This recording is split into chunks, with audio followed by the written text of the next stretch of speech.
ที่ชาร์จอยู่ในนู้นกดเยอะนี่ทะเลหมอกจา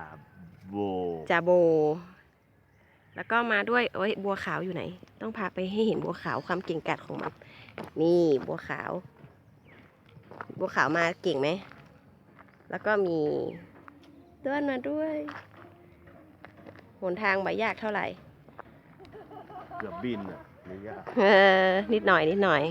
ทะเลหมอกครับแม่ทะเลหมอกครับทุกคนบายบายเอ้ยเดี๋ยวก่อนอันนี้จิ๋มพามาเที่ยวนะคะ วันนี้จิ๋มจะพามาเที่ยวนะคะ อันนี้คือทะเลหมอกจ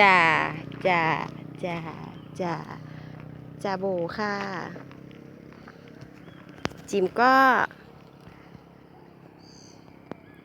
สนับสนุนด้วยอะไรดี บ้านเขียนผิด BAAN เนี่ยยังไปติเขาอยู่ไอ้นี่มันโลกชอบตินะ เขาบอกว่าเขียน